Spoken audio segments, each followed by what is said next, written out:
Hello, everybody, and welcome to episode 5 of the Premodern Showdown Series 3. I'm Michael Hoyp.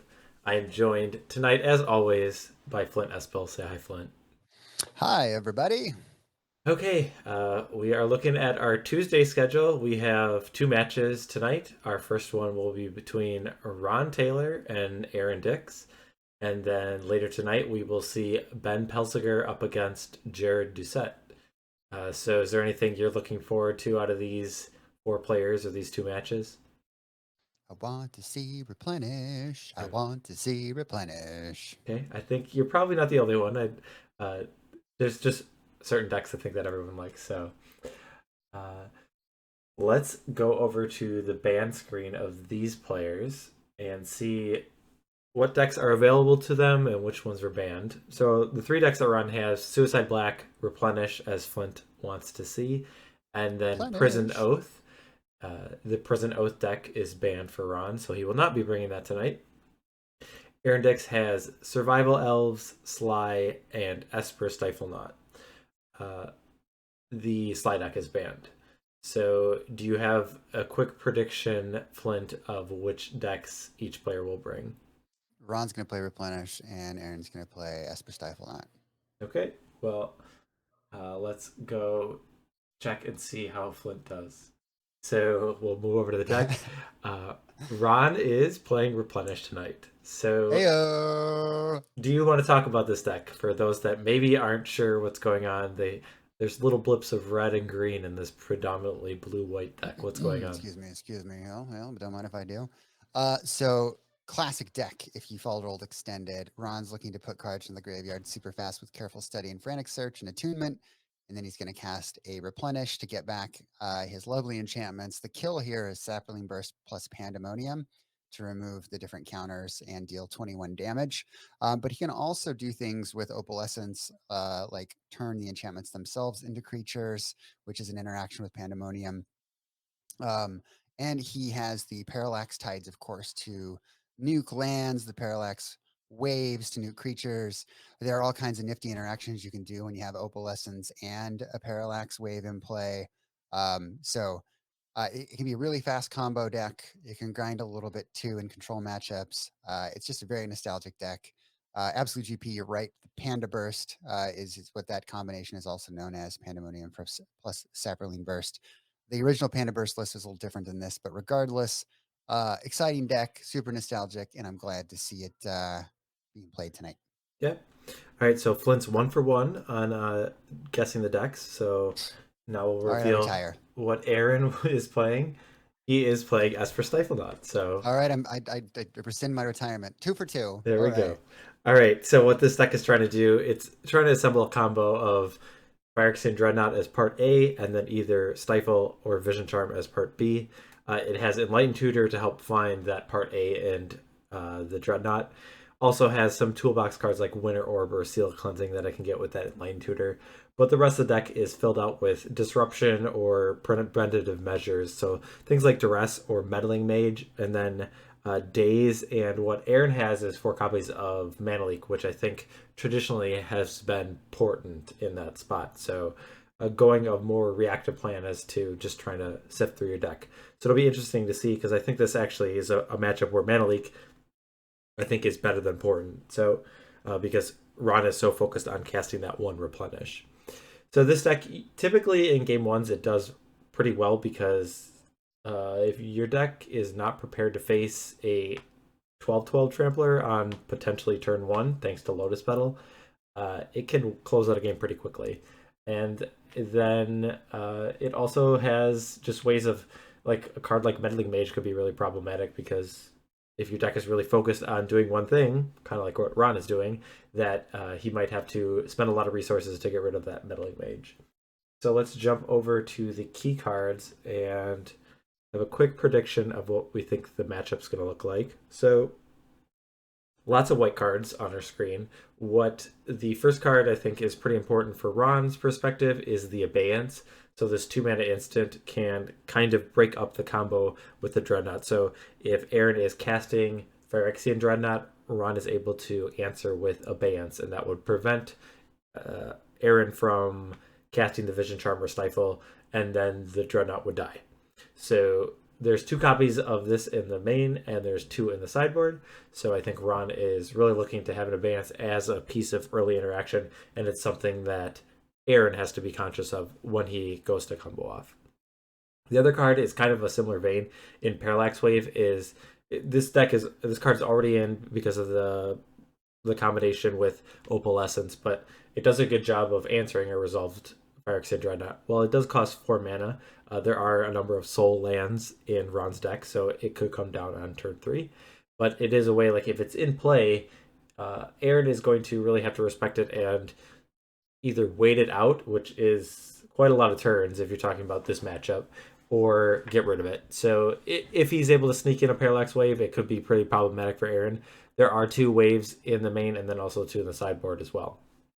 Over on Aaron's perspective, Meddling Mage is a card that if it comes down and you name Replenish, I'm not sure exactly what Ron's path to victory is. I guess is it just it has to be like Parallax Wave to get rid of it? I don't know the exact combination or how many interaction cards he has, but it is very problematic when Meddling Mage comes down. And then the other card is kind of just this smoothing element of Enlightened Tutor. While it does help get the combo, it also helps get some silver bullets that are in the sideboard. There are cards like Planar Void or Tormod's Crypt that disrupt the graveyard from Ron's perspective. And since Ron is a combo deck that really needs the graveyard, those could really come into play in the sideboarded games. So I'm really looking at the Enlightened Tutor, and it's kind of just a replacement effect because it's really saying that the Tormod's Crypt and the Planar Void are the really key cards, I think, in the post-sideboard games. But because there are 4 Enlightened Tutors, I think we will see those a lot more. All right. Flint, if you want to let our players know that they can get started, we'll jump on over to the match. You could give some quick play-by-plays. I'll orientate the screen, and then I'll throw a poll where the players can predict who they think is going to win this match. All right. So who do we have on the play? All right. I believe we have Aaron on the play. Okay. I need to make sure that I'm just typing in Aaron and not his full name. Since apparently Twitch does not like that. All right. Not so much. We have 2 minutes. You could start your prediction, wager your channel points, see if you can get it right. We just had a Prime subscription from Demonic Hordes. Thank you. We appreciate the support. Cool name. And okay. So I did message them.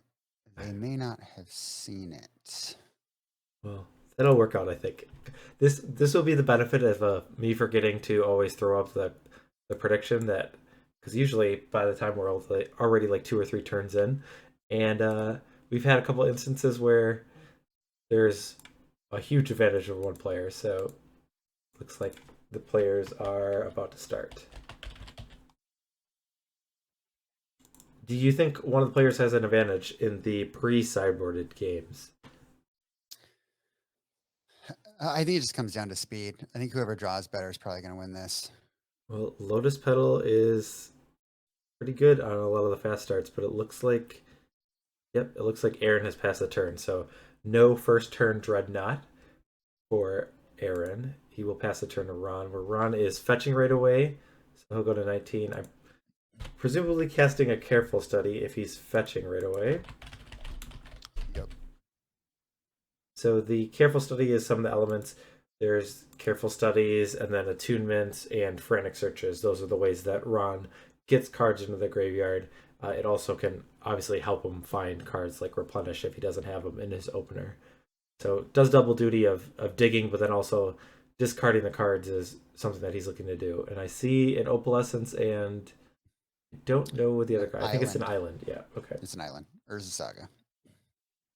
Same one that's in play. All right. I wonder if we're going to see a turn 2 dress from Aaron here. Yeah, it is something that you can kind of like wait on, because you know that Ron's like key turn is, it's the 4-mana sorcery, but it could come on turn 3 because of the soul lands. So waiting does have an advantage, especially if Ron is digging with careful study or whatnot. He might, like, if he had to replenish, sometimes you might be in a position where you have to discard one of them. Unlikely because you usually want to discard enchantment pieces, but there are instances where maybe the later duress could catch him off guard. Yeah, I think he's going to search for swamp here and probably duress. Nope, island. Okay. May their goofier combo win, Dry Cereal says. Mm. Which combo is goofier? I don't know if goofy is, I would describe either of these. I feel like both of these combos are kind of like the the die hard. They're the spiky combos of the format. I don't know.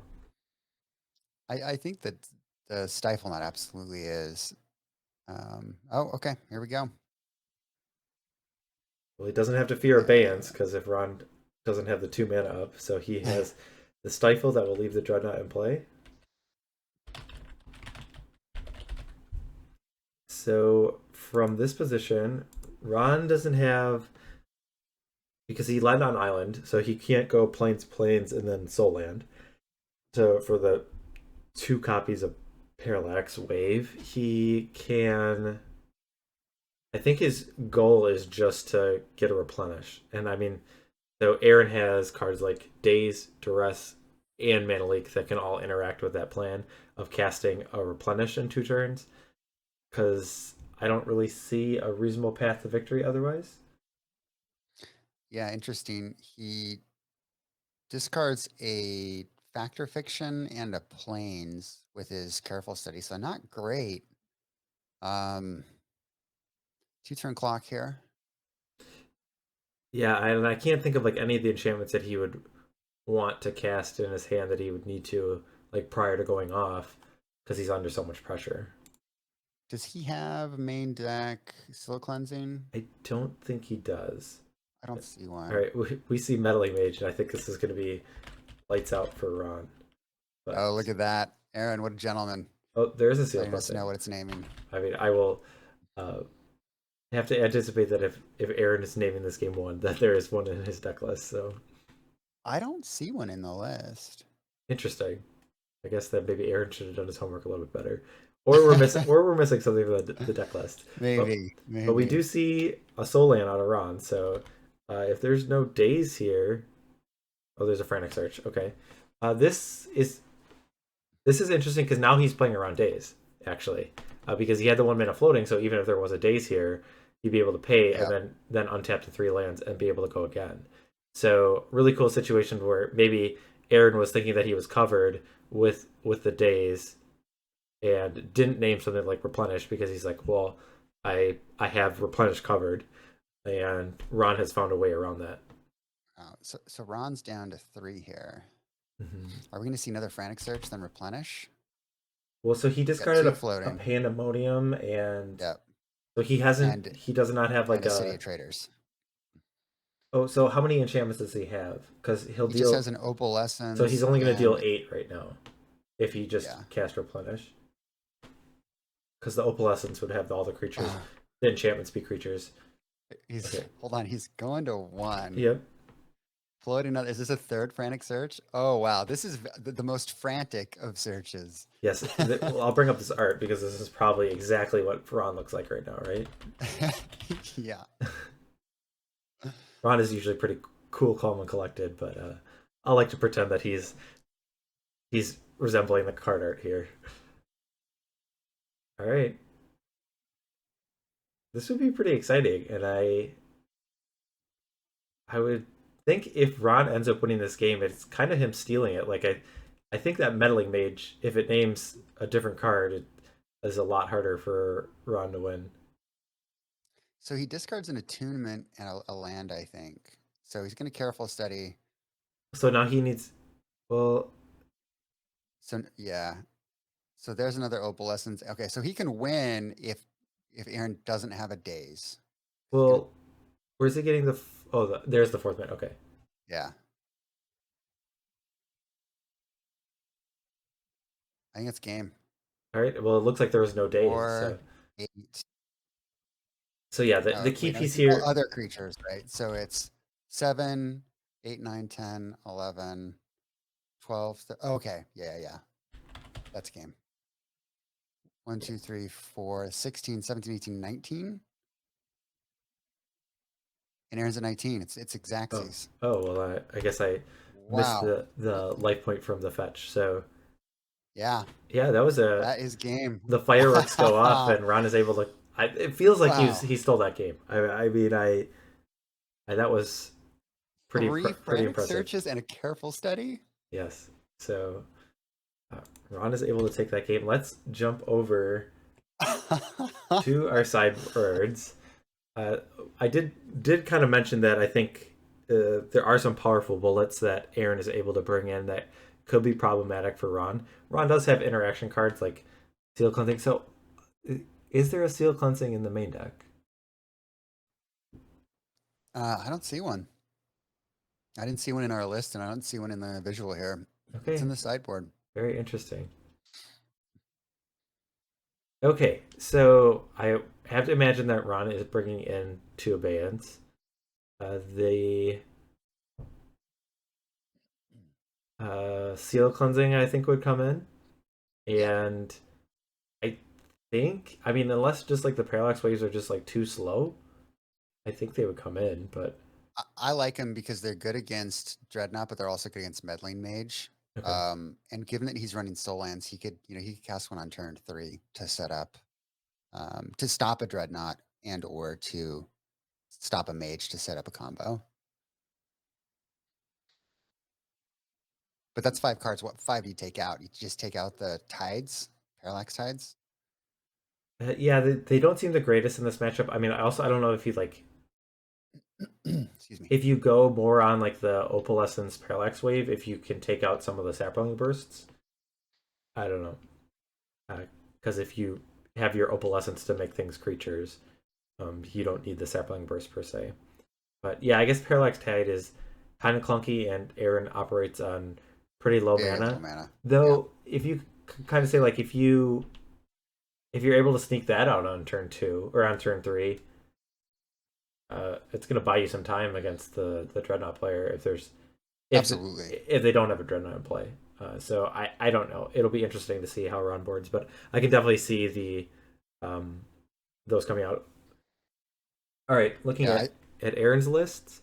So there's a null is a card that, I mean, obviously there's a lot of targets, but a lot of the enchantments that Ron has are not actually getting cast. So it doesn't interact with the card Replenish. So I don't know, but we did talk about the importance of trying to cast some of the enchantments in the sideboard game. So I'm not sure. The Planar Void and the Tormod Script, I would imagine, come in. Is a card like Seal Cleansing? There's already one in the main. I don't think you need a second one, like, because it's not like it doesn't really disrupt the combo. Like once things are already in play. yeah. What cards are there cards that you think are underperformers? It is one Planar Void, but there are 4 inline tutors. So Yeah, I, you definitely bring in the Void and the Crypt. yeah. I'm just trying to think if he brings in anything else here. I mean, I don't think so. I think I would take out Winter Orb and then maybe Dazes. I don't. He's on the play, so Days is a What? little better. Maybe you take out the Winter Orb and the Seal Cleansing. Okay. I don't know. What do folks think? I think that's probably what I would do. I just don't think that Seal is great here. Certainly Ron should try for a slow play, but Aaron's a fast deck too. Yeah, I think that I would probably take out Winter Orb and Seal, but I'm not a Stiflenought player. And Ron doesn't have like any sorts of washers, right? No, he doesn't. Okay. No. And that would change things. Like if Ron had access to like 3 sorts of washers, like Aaron does in the sideboard. Yeah, for sure. Let me check in on the players here. Looks like Ron is still. I'm guessing there's broken Shuffling. sleeves. I see a naked card out on the table, and Womp womp womp. I actually have a sad horn. Hold on, let me I would just say play it. that was pretty good. There we go. So Which one was better, mine or the sound bit? When you started it, for a second there I thought you had started playing it, so it was pretty convincing. I don't know. Like when you compare the two, they're obviously not the same, but it was a very good rendition All of right, I'll take it. I'll the take it. sad trombone. Is that is that the name of that? Yeah, yeah. Is that the actual name of the file? Does it have a can you tell I what the haven't default checked. name was? That'll be your I want to homework take a is look later. to go into the file where that sound is saved and figure out what the default name was it for. All right. Well, we can stare at the players, I guess, as they shuffle up, but it looks like they're getting ready. Yeah, kind of I kind of in awe at just how that game ended. It was I don't know if I have to imagine that Ron like didn't always have it, that those frantic searches like needed to be cast, and so like he just kind of was just hanging on by the skin of his teeth and got there. So Oh yeah, definitely. He wasn't, discarding. I wonder how many frantic searches he had in his hand, or if he was actually drawing the frantic searches and, maybe another key card as he chained them together. yeah, and the thing is, I mean, we can ask him. I wonder if anybody is just like I don't know if they'd be more likely or less likely to say like I did have it or I drew them off the top. Like one would just like they just lie to us just to make it more exciting. They just wouldn't tell the truth. That'd be pretty funny. Mm-hmm. I drew them all at the last second.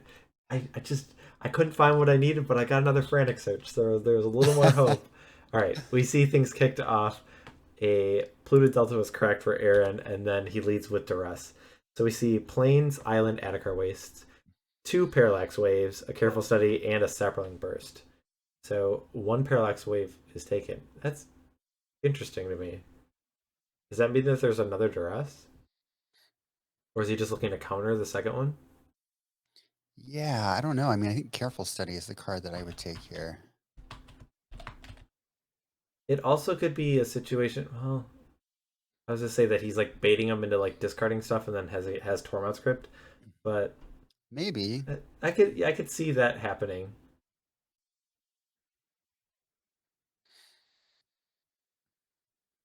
So one Sapling Burst in the graveyard here.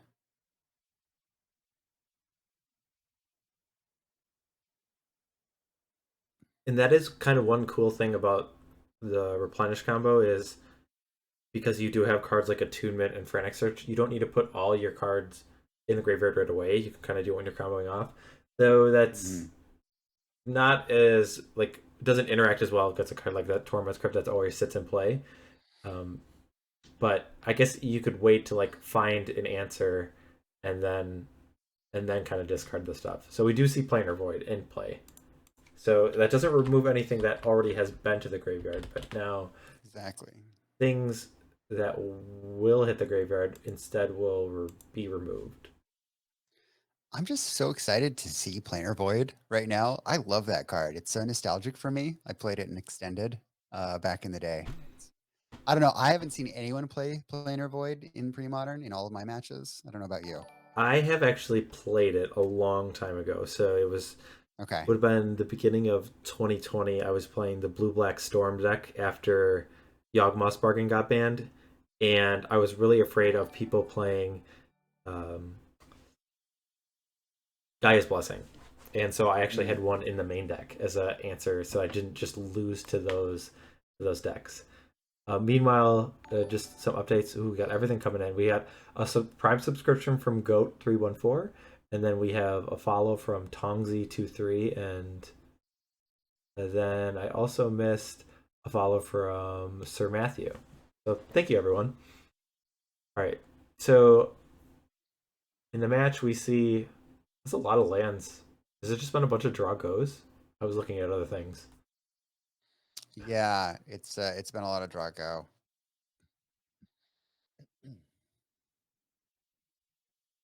So how close is Ron to being able to 7 mana where just like he can play around a mana league? Two. He has 6 mana right now. Well, that should be exiled, right? That Blood is Trand. Yeah. Yeah.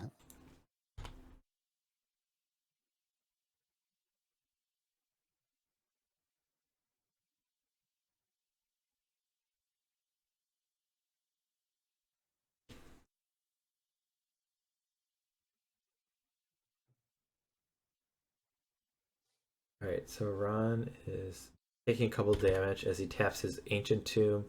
He'll go down. Looks like he has himself at 16, so I'll take his word for it over mine. And here we see the Parallax Tide. All right. So, interesting that. I mean, I don't know if Ron has anything, but I mean, like, if he's worried about mana leak, should he have waited like one more turn? But I guess if it gets mana leak, then you're kind of okay with that. I guess I don't know. So Parallax Tide removes 2 lands right now. I'll bring this one up. It's similar to the Parallax Wave, but instead of targeting creatures, it targets lands.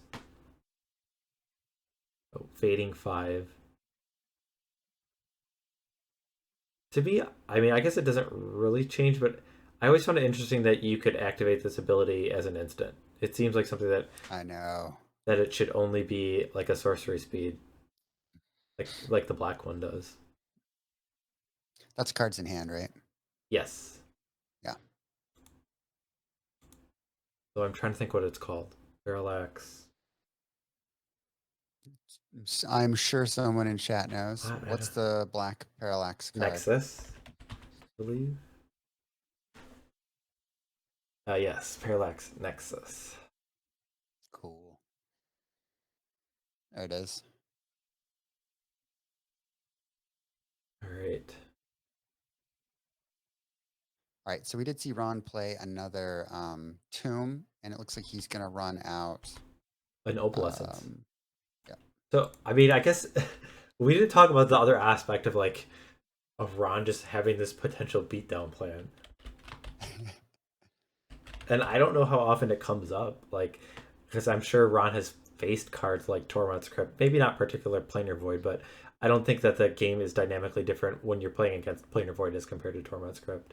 Maybe it is because it's just like a static effect, but Ron is just he's gonna attack for 4. And Aaron's going to go down to 15, and Ron has that parallax wave in his hand, and this could get really ugly if he's able to resolve that. Yeah, because do you want to clarify like how this interaction of one opalescence does it play, how the parallax wave works? Yeah, so you can exile the parallax tide, and then Parallax. in response, Okay. or, Yeah, I guess yeah, either one. tide, Yep. and then in response, you exile your own wave, and then your wave comes back into play, your tide comes back into play, and all the counters are reset. And then once he's got full counters, then he can exile lands, and then in response, before those lands are exiled with all the triggers on the stack, he can exile his wave again, and then exile his tide, and then exile his wave, and then the tide comes back into play, and so that comes, leaves play triggers before the exile triggers, and so Aaron just loses all of his lands permanently. He could also do that and get rid of the planar void as well, which is an important play. So he can absolutely do a lot if he's able to resolve that. Yep. And just when you have parallax wave and opalescence in play, it is just it can deal with creatures indefinitely. It can exile them and like with the triggering stack that we talked about. Exile itself. Exile. Yep. And it's like a built-in protection too. That like if you're gonna try and break up the combo with a removal spell, you could use the parallax wave and order it so that it doesn't exile everything permanently. You would let that one resolve and then it would come back. So here we do see this parallax, and there he does have the mana to pay for mana leak, which it looks Two like mana leaks. looks like Play for Aaron's 2. trying. Oh well, maybe he's counting because there are 2 ancient tombs and then Yeah. 2 islands. So Aaron needs to be able to stop this, or he's in big trouble. yes, Dry Cereal Planar Void is currently a creature because of opalescence. It applies to both players. So that might be something, I mean, like that Aaron is not aware of. I don't think that really would change. I don't think he'd be just blocking for 4 damage, but if Ron is just on like a beatdown plan, it might have come up. Oh wow. Okay, here we go, folks. So he's gonna attack. Okay. And now he's gonna exile his wave or his tide, excuse me.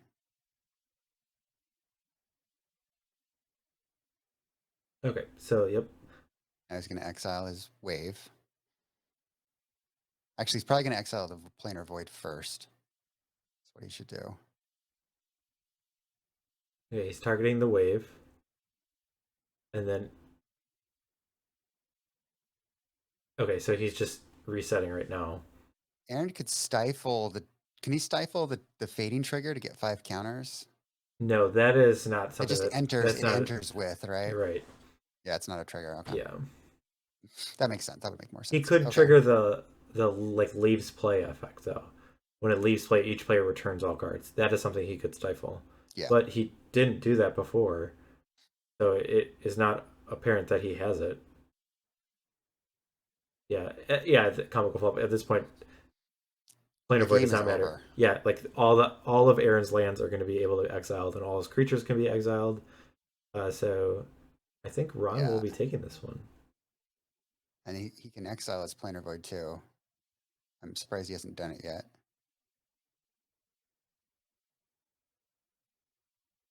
Interesting. Certainly not the way that I thought this match. Like Aaron did not do very much this game. I mean, he put up a little bit of resistance, but Ron had an abeyance too. That was a card. I mean, we talked about earlier, but it was something that Ron could have done as a preventative measure. All right. Well, I want to jump down and see if we can listen to these players. I will grant everyone their channel points if they wagered for Ron's favor. So let's see what the players have to say.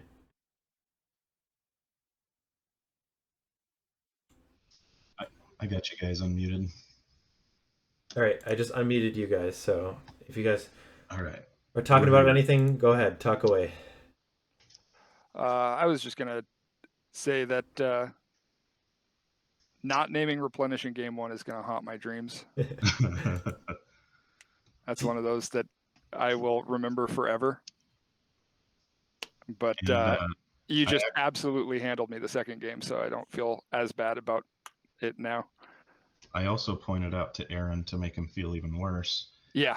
I no longer have any Seal of Cleansings in the main deck. That's what we noticed. We questioned. I said, I didn't think you had any, but I said, well, I assume if Aaron's naming it in game 1 that you do, and then it turned out that you didn't. So yeah, I was strangely enough, I had it ready to go in case it was this. I had like my like just to remind myself what to name, and I think I had Seal of Cleansing written down for game 2, and then I look at my like what to name with Meddling Mage cheat sheet that I made for myself so that I could just tuck it behind, and I'm like, oh, Replenish. But Seal of Cleansing could happen right now. Yeah, that would ruin the game for me. So I'll just put Seal of Cleansing. And, yeah. At first when it came out, we said, well, it doesn't matter because you'll just be able to like daze if you had like a daze in hand, that you'd be able to daze and Replenish. And then all the frantic searches came out. 3 frantic searches, yeah. I had I felt like I was in a good turn. Drew the third one in the middle of all my craziness. I mean, that's what the deck does, right? Yeah, outright shenanigans. And that's why it plays well against discard. Is you duress my Replenish. Okay, let me just draw 9 cards real quick. That's the next one. Aaron, what was going through your head is like he played the second frantic search. Yeah, exactly. And the third frantic search. Yeah, just realizing that this one had gotten away from me, going from I think a really good percent to win to just watching it all fade away. Like the longer that turn went, and then to have 19 exactly. Yeah. Yeah, it was exactsies. It totally was. Brutal. Oh, man. It was a roller coaster on our end as well. We couldn't believe it either. Well, he said that he didn't expect a Sol land to come down. And so that's kind of how he played the way he did. Mm-hmm. And so... what was... Oh, sorry. So playing the Saw land kind of caught him off guard, and then obviously the triple frantic search. I had to do some math because in the middle of all that, I drew an attunement which would dig me even deeper, but I had to discard it because I couldn't afford the 2 life from the tomb, and I would be 1 mana short if I cast the attunement rather than saving the mana for the replenish. So I had to discard the attunement and keep the last careful study. Yeah. And I actually own that last careful study, discarding the second opalescence, and I think it was a parallax tide, gave me an extra 12 damage. Yeah. Because that it turned second on opalescence was huge. Yeah, it turned on the first opalescence. So that last careful study gave me an extra 8 damage to get me up to Exaxes. Mm-hmm. It was interesting. It was the combination of the soul land, because I know you play a ton of soul lands, but you didn't have 2 white mana and a soul land, and it wasn't until you started racking up additional white mana with the frantic searches, I'm going, there we go. There's, I was afraid of parallax wave at that point. I was afraid of a couple of things, but they were out of reach for you unless you hit a couple things just right, and it all lined up just right. Yeah, parallax wave was my backup plan. I mean, I didn't have one, but I was digging for one. Right. Yeah. I had the replenish in the opening hand, so that was my primary plan. But if I couldn't get up enough damage, which I didn't until that last careful study, then digging for a parallax wave was my backup plan. Right. And just to give myself enough time to try and set up the replenish. Yeah, and then game 2, I just drew every single land in my deck. Yeah, I saw. So you didn't do very much in that game. So yeah. Ron, I do want to tackle about like the hate cards that you see against the replenish deck. I know Tormod's Crypt is probably one that is played a lot, and Planar Void is probably one less seen. Do the games play out differently if a Planar Void's in play versus a Tormod's Crypt, or how do you usually beat those cards? Absolutely. I can play around a Tormod's Crypt pretty easily. If I see Tormod's Crypts, or if I expect Tormod's Crypts coming in on the sideboard, that's what Abeyance is for. A lot of people don't realize that Abeyance says until end of turn, target player cannot play instants, interrupts which don't exist anymore, sorceries, or abilities requiring an activation cost. So Abeyance actually shuts off Tormod's Crypt for a turn. Yeah. So if I have 5 mana, being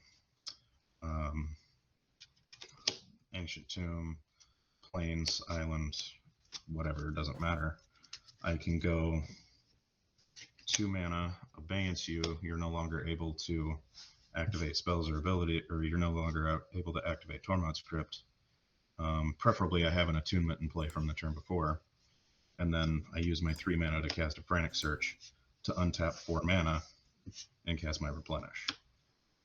So Tormod's Crypt is actually pretty easy for me to play around. Planar Void is very much not easy for me to play around. I have 1 Seal of Cleansing in the sideboard and 2 Enlightened Tutors to go find it. So if I don't hit one of those things, I basically either A, can't do anything, or B, have to shift gears into the Opalescence Beatdown plan, which is what I ended up going with in game 2. Yeah, I thought it was pretty cool how I mean, part of it might have just been that Aaron didn't really do much after the Planar Void, but how fluid, I guess, your game plan worked even with the Planar Void in play. So, and I had an Abeyance in my hand because it's really fun to respond to somebody's Phyrexian Dreadnought with an Abeyance so that they cannot cast the Stifle. Yeah. Mike talked a lot about that. He was hoping to see it. It's also fun to exile it with a Parallax Wave, and then when it comes back, you have to Stifle it again. That was the other thing I talked about. I brought up 2 cards in your deck, and that was Abeyance and Parallax Wave. So. Yep. Yeah, I love Abeyance. When I saw it in your sideboard, I was like very, very conscious of the fact that could happen. I was actually looking for 1 more extra white mana because I had the Abeyance and the Parallax Wave in hand. So I wanted to Abeyance you first, and then cast the Parallax Wave, because I knew if I Oh, got yeah. the wave down, it Yeah. was game over. Yep. Because you can Yep. never keep another land or creature in play for the rest of the game. Exactly. Awesome. Yeah, yeah, those games were wild. They were very entertaining. So maybe at the cost of Aaron, I'm sorry for that, but it was really fun to watch. So He told me after game 1 that, man, I can't even be mad about that. Yeah. Well, you lose to one of the nicest guys in the game, and you get to watch a deck do its thing like that. You know, it's hard to argue. Well, they were absolutely entertaining. Chat loved them as well. So thank you guys. You know, good games, Ron, and best luck Good next games, week. Aaron. We're gonna Good games, kick always. you out. Yep. See Later, you guys. next week. Have a good Have night, a great guys. night. all right, I will bring up our schedule. We can get a quick glimpse of what we have in our second match. We have Ben up against Jared. You may have seen Jared poke his head in during our post-game chat, but you will see him again. Don't worry. So we're going to get things set up with our other players. I'm going to run some quick ads. Friends of the show, those are resources that you can check out if you're interested in learning more about Premodern. I guess we will highlight our sponsor of this season of CardSphere. That is a service to buy, trade, and sell paper magic cards. So if you're not familiar with the service, what it can do is you can, instead of trading from one person to one person, as you typically would do at your LGS or something, you can do trades of, I will send a card to somebody, I will get credit for those, and then I'll able to use those credit for a card that somebody else has. So a 3-point trade is something that could be made, that you're giving a card to someone and then you're getting a card that you want from someone else. And the card store makes it really easy and a really powerful feature for trading, which is something that I feel like, I don't know if it's something my age or just the way the game has changed, I feel like doesn't happen as much. I know when I grew up, trading was a huge part of Magic, and I hold dear to my heart, and I don't get to do it nearly as much as I would like to, and it's cool to have a service like CardSphere. So, all right, so I'll run these ads, and we'll be back with our second match. So stay tuned, everybody. We'll be back shortly. All right, we have returned. We have Ben and Jared waiting in the wings. They're ready to play. So let's go down and do a little pregame and talk about the decks that they have available to them. So if we see that Ben has the Survival Elves, the Rebels stack / Death in Texas deck, and Zombies are the 3 decks that he brought. He will not be playing Survival Elves because Jared has banned that. Jared has brought Red-Green Goblins, Draco Blast, and 5-color Terrageddon. He can't play the Goblins because that was the deck that Ben banned. So, all right, Flint, do you want to go and try and go 4 for 4 tonight? Do you want to make predictions Sure. what Ben and Jared will play? Ben is going to play Zombies, and Jared's going to play Draco Blast. Okay, so let's reveal our moment of truth. Let's go over to the decks, and we see Ben is playing the Zombies. So this tribal aggro deck. Okay, so what it's doing is applying pressures with all the creatures are zombies. So you have the 1-drops with Carnophage and Sarcomancy. Those are 2 powers for 1 mana. Then there's also a couple carrion feeders. But then as we move up, there's Withered Wretch is a 2-mana 2/2 that can disrupt the graveyard. There's Shepherd of Rot is a 2-mana 1/1 that can tap to make each player lose a life for each zombie in play. And then the 3-drops, there's Lord of the Undead, which gives all zombies +1/+1. Can also raise dead zombies, which would come up in a grindier game. And then there's Rotling Reanimator, which is a protection against sweepers. So whenever a cleric would die, which a number of the zombies are, like Shepherd of Rot and Withered Wretch and Rotling Reanimator, then you put a 2/2 zombie token into play. So you round that out with a little bit of Disruption, Duress, and like some fast mana with Dark Ritual. And you've got an aggressive deck, and there's a little bit of disruption from the mana base with 4 wastelands, but then the rest are just swamps. Elendril, thank you for the subscription.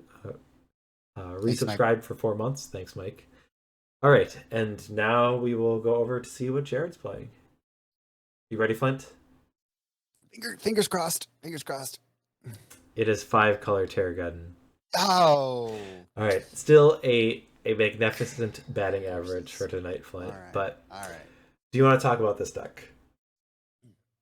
Sure. We've seen this before, right? He played it last week. Or Jared, Brian played it last week. Brian played it. I think Jared also has played it, I believe. Maybe No, Brian has played it twice. Nope. Jared has not played it. Jared has not played it. Okay. Yeah, so this is a tax rack engine with scroll rack and land tax that also runs Werebear for some fast mana, Tutor to smooth everything out. Meddling Mage is just an excellent card in the format, and which was a nice addition that came a little later on to the many iterations of this deck. And Armageddon, of course, with the Terravora, a wonderful combination. It's looking to control and grind out the game. It does a really nice job of that. Has the Tutor package and the Silver Bullet sideboard, and it's a very skill intensive deck. And would be interested to see how this matches up against the zombies. I'm a little concerned that it may not be fast enough, but I could be wrong. We'll see. Yeah, in older versions of the Terrageddon deck, there used to be the card Cataclysm played, a 2/8 white sorcery that basically each player can keep a creature, land, artifact, enchantment, and then has to sacrifice everything else. Since the deck has evolved, those have been cut, and this is a matchup where I think Cataclysm would be reasonable. So there's no big sweeper effect other than, I guess, Powder Keg, but even that I don't think is the most effective against the zombies. So Jared might struggle a little bit if Ben is able to quickly flood the board. So move over to our key cards briefly. Just talking about from Ben's perspective as a zombie player, I think he's going to want to see Dark Ritual in his opening hand, being able to come out of the gates quicker. There's not going to be any counter magic, and there's limited removal from Jared. And as we just talked about, there's no sweeper effects in the main deck. So I think a card like Dark Ritual is something that's really good. Then Rattling Reanimator. This is maybe more for the sideboard games, but it is just a great insurance against any sweeper effect that Ben can play and know that if something bad would happen, he still will have a board presence. On Jared's perspective, a card like Swords to Plowshares is one of the few interaction pieces he has with the creatures, and slowing Ben down just might give him enough to deploy his more powerful spells. And then out of the sideboard, there are 2 copies of Pyroclasm, which is something that Ben will have to respect, or at least play around or have it in the back of his mind when he's trying to curve out and be aggressive and beat down Jared. Do you have any other takes on this matchup? I think that is a wonderful take, Monsieur Hoyp. Let's get right into it. Okay, let's jump down to the match. I will set up our poll, and you can let the players know that they can get started. So, as I throw this thing up, you as a viewer can predict who will be the victor, and you can bet your channel points.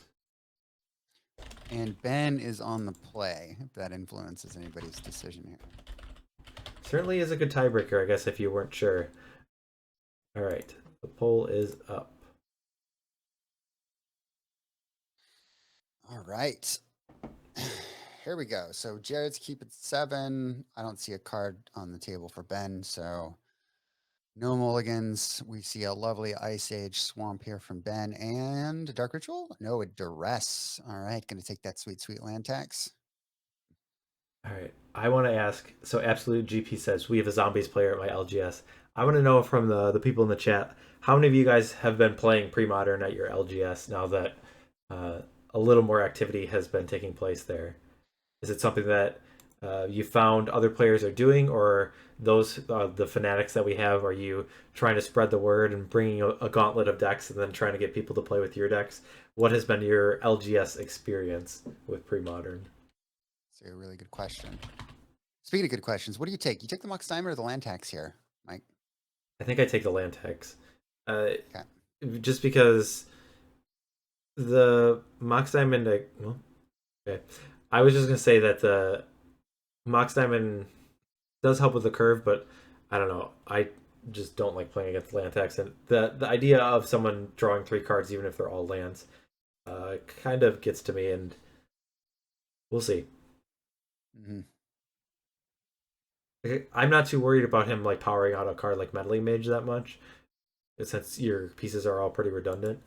And though Mox Diamond is a card that like makes cards like Armageddon better, but with Sure. that not in the hand, I don't know.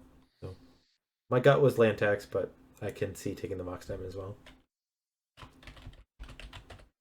All right, so we see a Sarcomancy on the second turn. That will make a 2/2. And then also a Carrion Feeder. So I'll bring up those cards. Shiny Carrion Feeder. Yes. Yeah, I think the play might still be land tax, but there's a world where you take Mox Diamond. I think it depends on what else he has.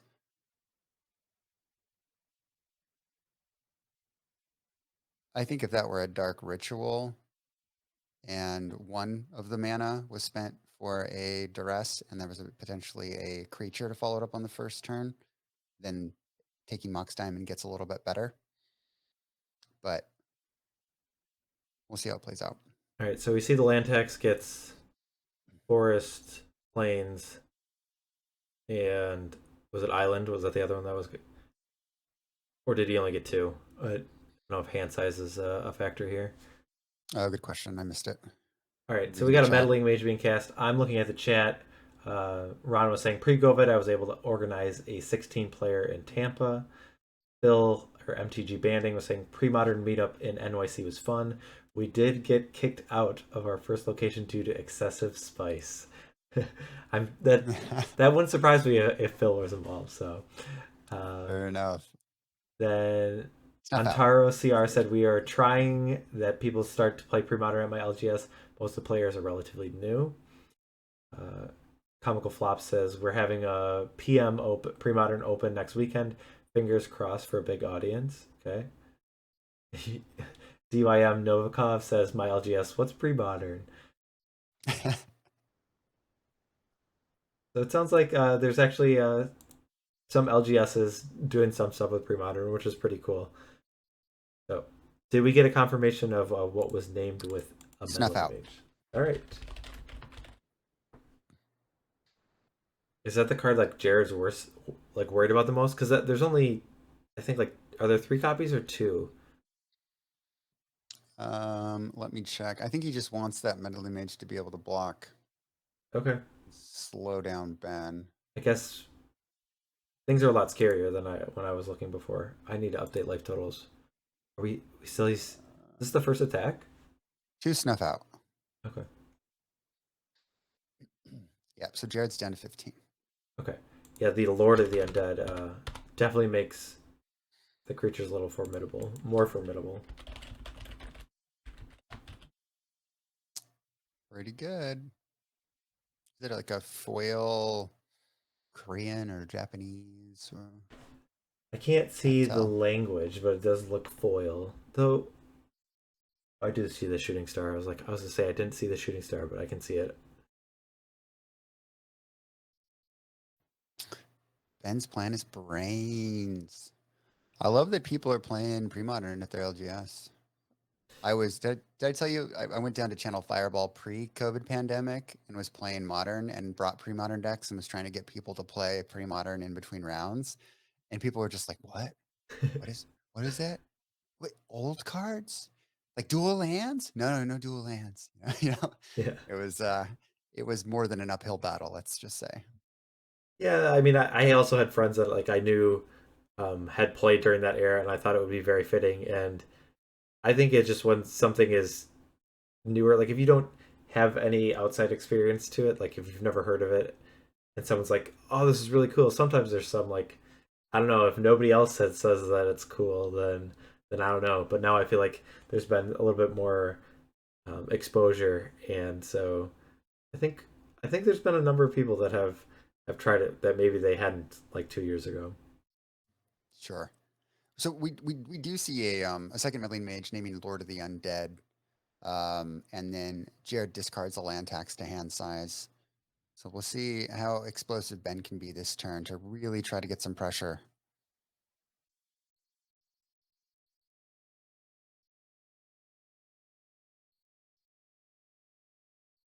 Yeah, the one thing that like it's a lot more cards than standard, but the good thing is that cards don't rotate, so uh if you aren't familiar with like the card pool and the more you play, things just stay the same. So the cards that are relevant usually stay. I mean, obviously every now and then you'll see some random cards, but okay, so we got a meddling mage blocking presumably the carrion feeder because the zombie token is a 3/3.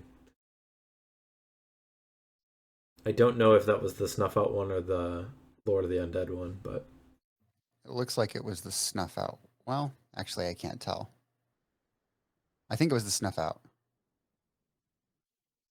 yeah, I can't tell with the resolution, but so we do see the second, well, the activated ability on Lord of the Undead come into play, where tap return target zombie card from your graveyard to your hand, and then he's able to deploy that Karen feeder that just knocked out that meddling mage. So that seems like a pretty good turn for Ben. It's just so good that it goes right to your hand and not like the top of your library, Yeah. like a Volrath Stronghold effect. Yep. All right, we see a werebear, and look, this werebear is a 1/1 for the time being. There are 4 cards in the graveyard. Seal of Cleansing there from Jared. That one, I mean, it technically has a target on Ben's side, but I don't know how often you need to get rid of Sarcomancy. Right.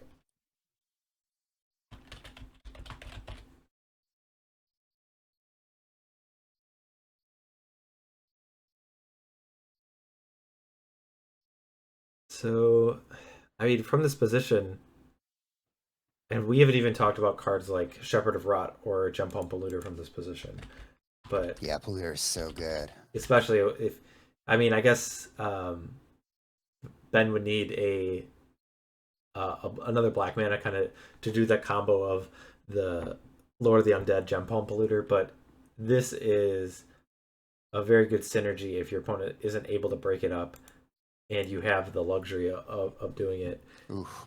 You'd cycle the Gem Palm Polluter, make them lose some life, get to draw a card, and you just bring it back with the Lord of the Undead. So, though the alternate mode of Gem Palm Polluter is just casting a 6-mana 4/3, which you have done before, right, Flint? I have, yes. I've been known to just hard cast the old Polluter. Yes. So we do see a Rotling Reanimator here, which is a great card. Pre-combat, gonna get some zombies. Well, it can do some things with Carrion Feeder. It definitely makes math a lot more complicated from Jared's perspective because, let's see. So each cleric, I think the only cleric is the Rotling Reanimator. So I guess it's not as complicated as maybe as I had presented, but So Jared he looks like he takes it and goes to 7.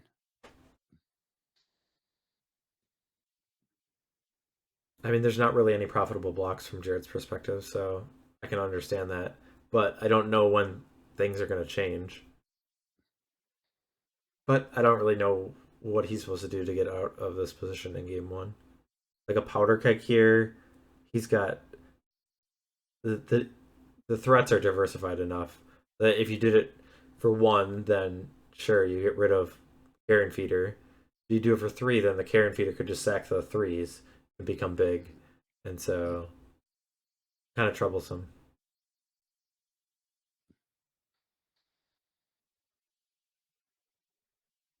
There's a Terravor in play though. That's the consolation prize. How big is this Terravor? So he's a 1/1. Oh, There is a Windswept Heath in Jared's graveyard. well, how do you feel about paying 3 mana for a 1/1 Trampler? Not great, Bob. All right. Not great. I would pay 3 mana for a 1/1 trampler if his name was Terrabor, because Terrabor is awesome. But I don't think Terrabor is going to get it done this game. That would be my prediction. But there's still hope for the rest of the match. Very true. Absolute GP says, my personal pre-modern motto, come for nostalgia, stay for the gameplay. I think that's very true, though I don't know for sure because I don't know many Magic players who've started recently, but I feel like there's something to appreciate with like the style of gameplay in the pre-modern era that is just different from modern day Magic that someone could appreciate if they haven't even lived through this era of Magic. So I think the model is fine, but I think it still could also appeal to a different demographic. All right, so zombies are coming in. Jared's got some decisions to make. Obviously, he needs to block that carrion feeder. He could have a swords in his hand. So Ben needs to be cognizant of that. All right, going to 2. Oh, There's well, the gem palm, so that is game 1. All right, yep. we're going to sideboard. Zombies take it down. All right. That I guess that isn't too surprising because of what we talked about in our pregame. But let's jump over and look at our sideboards to see if anything changes. So looking at the zombies sideboard, I mean, Tormod's Crypt is something that could come in as a way to counteract Terror. It isn't necessarily going to kill it because it's only going to remove 1 graveyard. A card like Cabal Therapy is reasonable, but fine. Are there any heavy hitters here? Nothing like jumps out to me that seems awesome. I guess Rotling Reanimator would probably be the first card I'd bring in. What do you? Is Perish worth it? Yeah. Okay, so it kills Terravor and Werebear. Yeah, I mean it's. I guess. I don't know. I feel like Enforcer if Jared brings it in. Okay. All right. Well, then maybe I was to say because I was to say most of the time Snuff Out just seems like it's just easier that you just can cast it for free. You probably don't care about the 4 life. It's unlikely that you're going to be getting more than 1 creature anyways. But Yeah, I could see maybe it's not worth it. I don't know. I guess the appeal of getting a pro black creature is kind of nice, but Yeah, I mean, the Mystic Enforcer isn't going to necessarily swing the game, just given how go wide, right, the zombies deck can be. So maybe not. okay. So I brought up the 5-color Terrageddon deck. I would expect more changes to come out of this. I guess I'll start just from the top. Is a card like Phyrexian Furnace something that could come in? Because there is the mild graveyard element out of the zombies deck with Lord of the Undead. Is that something that you might be able to find the room for? Yeah, I think it just depends on what he wants to take out, right? So the Pyroclasms definitely come in. The Ray of Revelation probably comes in. It's just a more efficient card. What enchantment are you blowing up? He has the Oath of Ghouls. Is he running Tombstone Stairwell? Remind me. I don't think so. There is an Oath of Ghouls, but oh, he's not. Okay, maybe not. Maybe not. I bring in the Smother. Engineered Plague, like Ben is a tribal deck, but there's not as many 1/1s in this tribal deck as something like Goblins or Elves. Like it would kill a Carrion Feeder with no counters, a Shepherd of Rot, and I think that's it. And that's not even including if there's a Lord of the Undead in play. So I don't know if Engineered Plague comes in because it's frankly the first one doesn't do that much. Mystic Enforcer seems fine. Pro black as a 4-mana creature, and then Wrath of God I think would come in. God. And Smother. I don't know if I said that, but another removal spell seems good. What? So Clasm, Smother, Enforcer, Wrath of God. 5 cards, right? Yeah, I would start there. Are any cards underperformers here? Or do you just take out all the armor? Do you just take out all the Armageddons? I think you take out Sylvan Library. Well, maybe not. He might want that shuffle effect. Maybe it is just Armageddon. That's 3. Scylla Cleansing is 4.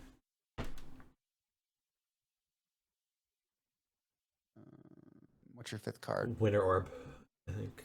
Well, I guess I mean Wind Orb is it's not his best given that like Ben is the aggressor, but uh, Ben does have situations where he would use a lot of his mana if it's something like a Gem Pump Loot or Lord of the Undead situation.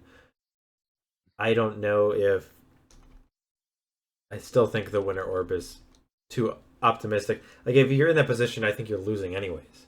And from Jared's perspective, so I don't know if the Winter Orb really helps that. Yeah, it's a good question. All right. So the players are, they've shuffled up. They're taking a peek at their opening hands here. I'm going back in chat. Looks like I think they're talking about Portal. Oh yeah. Would you bring Portal into pre-modern? I know it's not even something we need to do right now, just given the format seems pretty healthy. But what do you think? You'd have to ban a number of cards, I think, and that baggage is not worth it. But and there aren't as many cards I think that would make an impact. I think they were talking about it. I think Sea Drake maybe would maybe play it, or like Jungle Lion would be fine. I don't think burning a Zinye would make a difference because I don't think Wildfire's really played it that much anyways. Brimstone Dragon for Dragonstorm is I think Yeah. one of the pluses, but like I don't think it would even push Dragonstorm to like a tier that is even.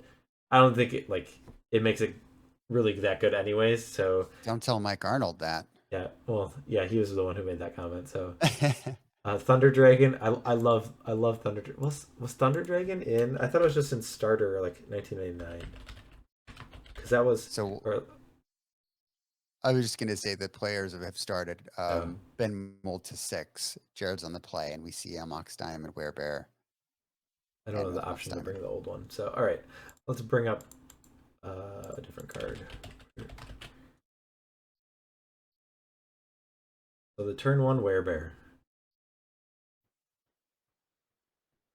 Blocker at the ready. Oh, we have a Dark Ritual. So I think if there's a duress here, he completely misses. I think that's probably why Jared played his second Oh. Mox Diamond. well, he does miss now because Yeah. he's casting a Lane Tutor. Yeah. What card are you getting? Land tax or probably land tax. Yeah. Or Sylvan Library? I don't know if that's still in the deck.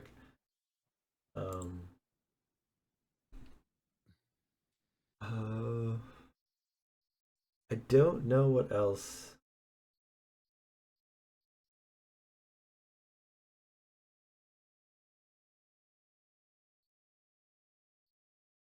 Comical Pop says he's going to break Wildfire. All right. All right, do it. I'd love to see that. It's a cool card. Yeah, I mean, I think if Wildfire is good in a metagame, I think the metagame's in a good place. I don't know. So I feel like people are doing fair things then. Powder Keg. Interesting. All right. I mean, it is nice in that aspect that he's able to get it down kind of early, but a number of Ben's threats are like diversified in terms of mana cost. Wait. Oh, did he have 2 rituals? I was like, He had okay. 2 rituals. I'm Yeah, like- it took me a second I'm as well. like, I was like, oh, that does not add up. But yes, there were 2 rituals played. So both players are just vomiting their hand on the table on the first turn. So What do you think about Goblin Lore Replenish, Bill? ooh.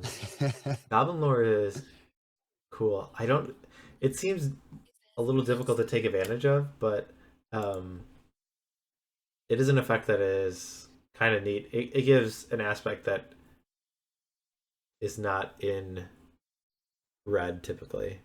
So You get like a Goblin Lore Madness deck. well, I wonder if like we've seen like the dredgeless dredge things. I guess breakthrough is probably just better. I don't know. I'm trying to think of if it would go in a shell like that, like with squee and whatnot, and you're just trying to churn through your deck. But Okay, so we see another Werebear, Keg on 1, and he's going to pass the turn back. And Jared is at 17. I think I'd be using this keg. Like you're taking out a Carnophage and a Carrion Feeder. Like, what do you? I mean, you don't want it to be 2 because you have 2 Werebears. I guess if you could take it up to 3, but if you blow it up for 3, then the Carrion Feeder can just eat a Rotlung Reanimator, and the effect is lessened. So, I don't know. I think I would use it now. Yeah, I think that makes sense. All right, we do see the activation of the keg. That will get rid. Oh, a Gem Palm Polluter will be cycled in response. So 3 life will be lost from Jared's perspective, and Ben will draw another card from cycling. Did he draw a card from cycling? I'd like to think he did. I don't know.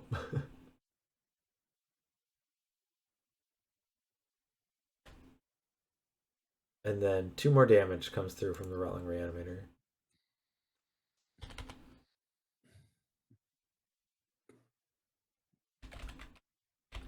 Okay, yep, we got a thumbs up, so it looks like you did.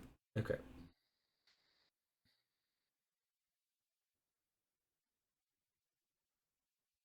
I'm sure this was explained in the Onslaught lore, but is this zombie like born with these gems in his palms, or is like he like touched a hot stove and they just like got stuck in his hands? What's going on with this guy? Hot coals on a fire or Yeah. something. But, a lovely purple in his hands. Yes, of note, Jared did attack last turn to bump All right. Ben down. The But zombie beats continue. The 1/1s. Right now we have 4 cards in the graveyard, so yeah. I mean, this game would, if Jared were able to get Threshold, like in like relatively quickly, this game would be very different. Yeah. The race would be drastically different. But we see the players exchanging attacks and just passing. It looks like Jared has 2 cards in his hand.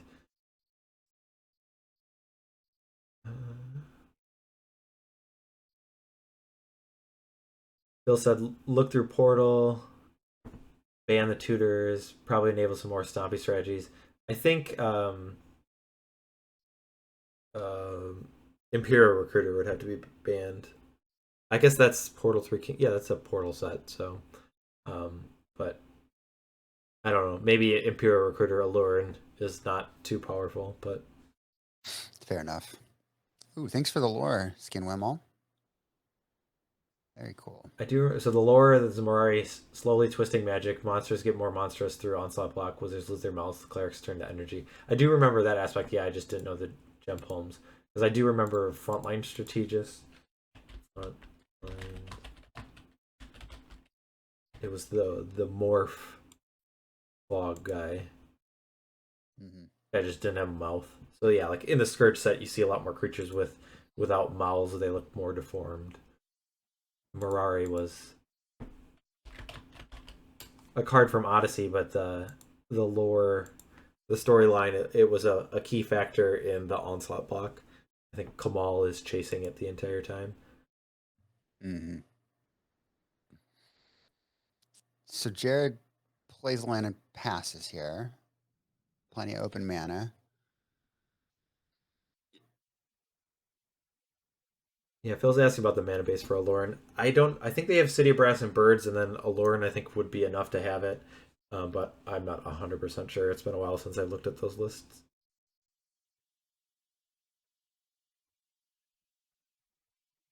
All right.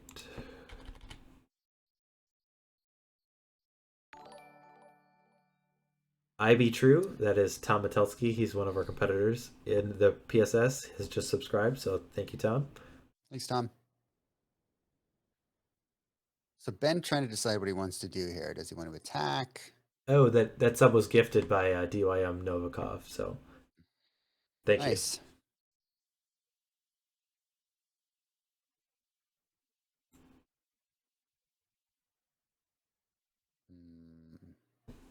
So the attack does come in, and Jared's thinking. you. Yeah. What is the easiest way from this spot for Jared to get those threshold? There's no like clean easy way. He's got a Windswept Heath, so that's another card. 1, 2. That's 5. So he needs 2 more. He could tutor, and he only has 2 cards in. It could, if it's an Enlightened Tutor and a Swords to Plowshares, he could get there. Yeah.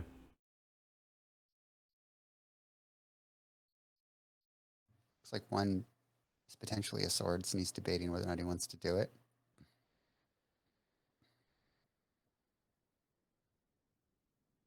I think he's just debating whether he wants to block with the Werebear to like speed up. Oh no, there's a Swords.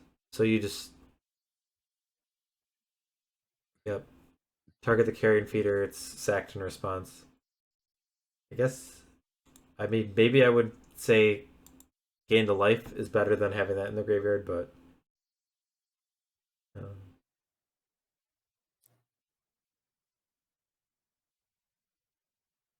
Ben says you're at 5.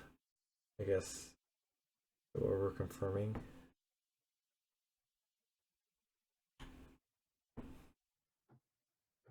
I guess.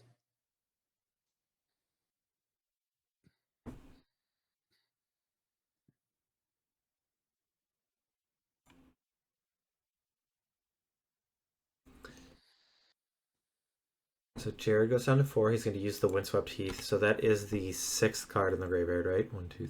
Mm-hmm. Oh no, it's the 5th. So the Werebear. 3, Oh no, the 4, 5, Swords. 6. The Swords was Yeah, okay. Swords is under the Heath.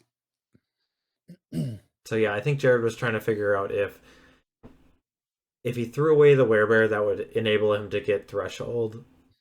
But if he's able to get it now, they'll have 2 4/4s, and his board position is a lot better. And we do see a Flooded Strand out of Jared. So if things go well from him from this point, these 4/4s are pretty good. But there's a lot of things that can go wrong. So neither of them attack. Oh, interesting. I would have thought he would have swung in with one of them. I guess he has to worry about Snuff Out. I mean, I don't. are you I don't being know. it? Ooh, he's down to 3. So I guess if no, I don't think I could kill him that turn. I just you just end up losing to more cards like Shepherd of Rots or Jump Home Polluters just become awkward. I mean, I could maybe see holding one back, but why didn't one of them attack? I think that's giving way too much respect for a card like Snuff Out. I don't know. It's like, what changed here? Not, I mean, now the Rotling's untapped that you could potentially just block and get a 2/2 again. More Werebears. All right. Well, Jared has 3 4/4s. And Ben has, how many cards does Ben have in his hand? Like, what is in his hand? Is it a Parish? No, it's a Rotling Reanimator. That's pretty good. Well, those triggers would stack. So if one cleric dies, he'll get 2 zombie tokens. So if he were to double block with the Rotlung, they would both. He would get 4. So.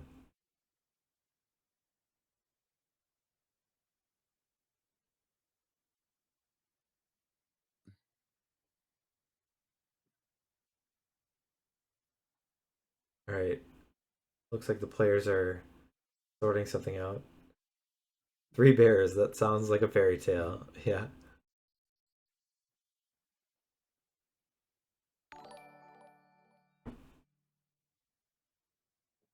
Looks like Tom has spread the love and has gifted a sub to B Dirk, which is, I'm pretty sure, is Brian Durkin, another competitor of the Premodern Showdown series.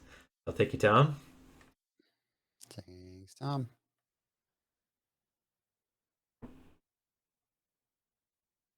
So it's Ben's turn.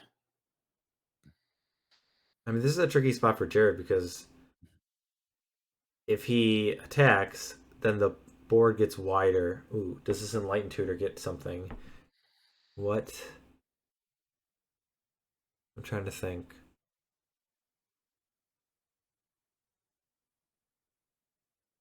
I can't think of any Is there an cards. orb? Third orb would be decent. It doesn't solve all the problems, but we have. Ooh, looks like MTG Banding has gifted. Let's say how many? Whoa. 2, 5 tier 3, 1 4, subs. 5. So thank you, Phil. And look, Hey, nice, Phil. yes, Phil being a hero.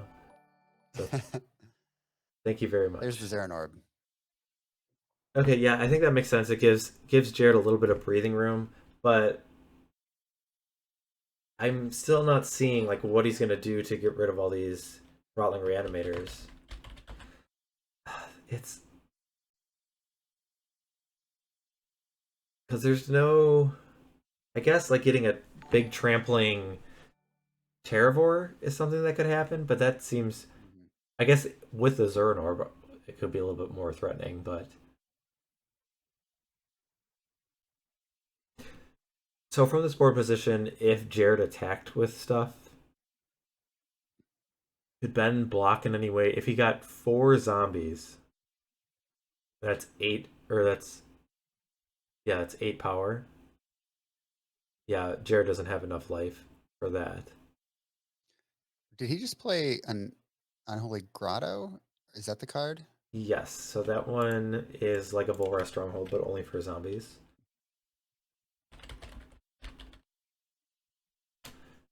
That could get out of control pretty fast. Is there... there's a Gem Home Polluter in there, yep. So... Jared does have Wastelands in his deck. I wonder if that's ever a card that he would... It could be a card that he was saving in his hand, but the thing is... I think given the way the turns have been, that he was really trying to get Threshold. I think he would have used it on the Wasteland, on Ben's Wasteland earlier. So I don't think Wasteland is a card that's in his deck, but I think Unholy Grotto, if unanswered, is going to be very problematic for Jared. All right, we got a judge call here. Mike, you and I might need to unmute the players real quick. Can we put the stream on hold? Sure. All right, Or- we'll be back. We'll be right back. Quick judge conversation.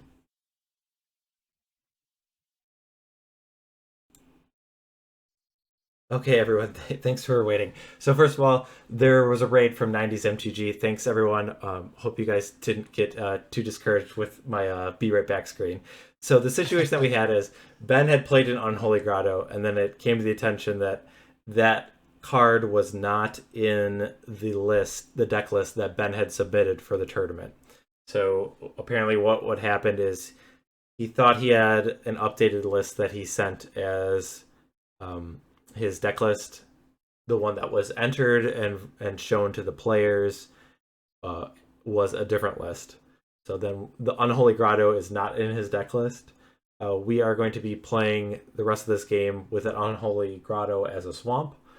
And I think then we're going to check in between games and see if there are other significant changes in Ben's deck that may complicate things. But as of right now, we're going to play this game with the Unholy Grotto as a swamp. So that was what our little break was to try and figure things out. All right, we're back online. So Jared's casting Enlightened Tutor here. What's he going for now? Is he going to go for attacks? No, Plague. Engineer Plague. Okay, I mean, like, the first one is not... I mean, like, super effective, but I mean, I guess, like... Oh, sorry. As, there's I mean, actually in this situation, it seems fine. Like, the difference of... Like, if you attack with all the werebears, he could have 1/1 tokens that are way worse. And, so I think this actually might encourage Jared enough to swing, because he does have the Zerrin Orb to gain a little bit extra life. Mm-hmm. Here comes Calvary. All right. Maybe. Reconsidering. The Bears swinging in. It's two of them. I think I like attacking with all of them. Yep. These bears have fear.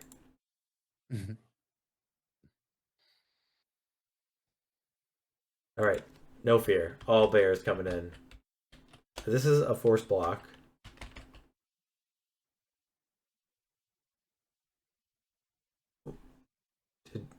Okay, so Ben has blocked, got 4 zombies. And then a follow-up pyroclasm. Pretty good.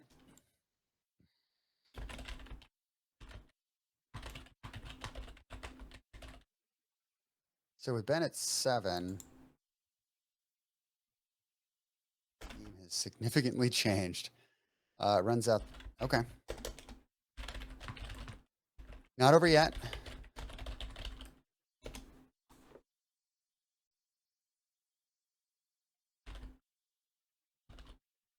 Bears are coming back.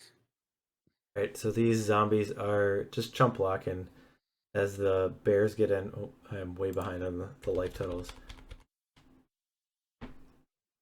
And I mean, that engineered plague was, I kind of gave it disrespect that it wasn't going to do enough, but I think it did just enough with those 4/4s that it turned the game around.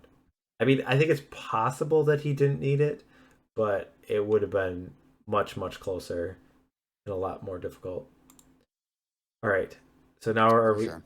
How about you talk with the players? I'll chat to actual chat. So I'm Okay. going to mute you. Sounds good. And you can figure things out. All right, so let's go back to the deck lists for them. And so just to keep everyone up to date. So what had happened in that game was when Ben had played Unholy Grotto, Jared was confused because he was not aware that card was in his deck list, and the deck list that Ben had submitted for the tournament did not include Unholy Grotto. Ben had thought he had submitted an updated list. So at this point, Flint, Ben, and Jared are going to kind of make a confirmation of, is the list that Ben is playing, how significantly different is it than what he had submitted, like to what like Jared knows about?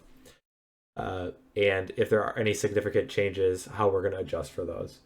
So right now, I guess I'll go over to the screen. It looks like Ben is laying out his deck list, so we're kind of piecing it out and figuring out what his deck list is. So let's see if we can kind of reveal if there are any big differences between this deck and what had been submitted. So we're just doing this so that no player has like a competitive advantage, given that the deck lists are public to the players, so that they can kind of look at things and plan accordingly.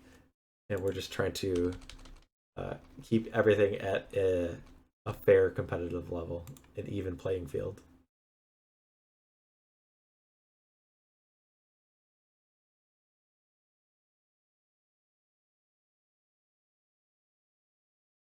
Yeah, right now I don't see anything that seems really drastically different. I don't think any of the card counts really seem different. Might have just been that one land.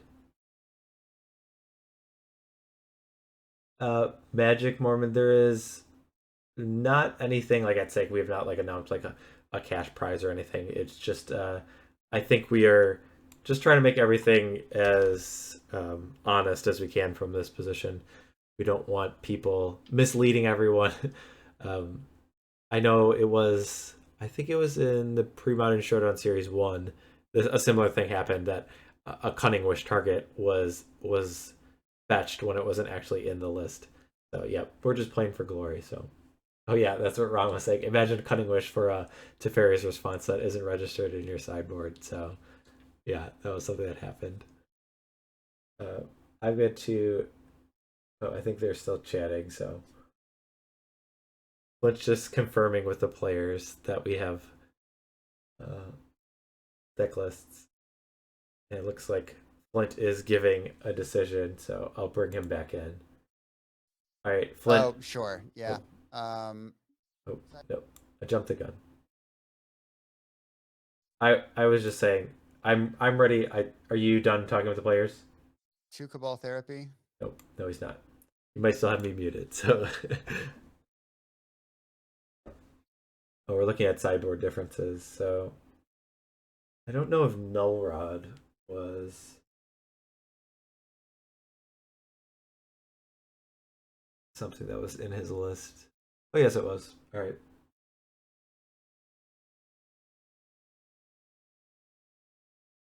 Yes, the best way to play around Cabal Therapy is to play cards you didn't register with. Unfortunately, Unholy Grotto is not a target for Cabal Therapy, so in this case, I don't think it really applies. But I do like the thought. All right, now I'm bringing Flint back in. Hi, Flint. Hey. Do we have a consensus on the situation? It was just the one land. Okay. So it has changed into a swamp, and they're going to a game 3 regardless. So that's how we'll proceed. Yep, I think that works out pretty well. That it was a little bit going to be a little bit more difficult if card counts were different, but I think given that it was pretty much caught immediately, and we just replaced it with a swamp, I think that game played out to a natural conclusion. So Definitely. Phil does make a good point in chat, though. I don't know if you already commented on that. yeah, but then I also said, too bad that Unholy Grotto is not a card you can name with Cabal Therapy, anyways, though. Fair enough. Ben's going to give it a really good shuffle here. Yeah, we did see the cards get sorted out on the table, so yeah, I think Ben is shuffling and Jared's running off somewhere, so probably a bathroom break, given this shuffle's going to be a little lengthy. So, who are you liking for this last game? With Ben on the play, I think he's favored, but that being said, we have Pyroclasms in the deck now, so if Jared mulligans pretty aggressively and can stymie an early surge, then I think his chances go way, way up. Yeah, and we haven't really talked about like the tax rack engine tonight. That even though Jared only has 2 cards of Pyroclasm that would come in, if you do get the opportunity to get land tax and scroll rack in conjunction, you can find cards that you have 1 or 2 of pretty easily.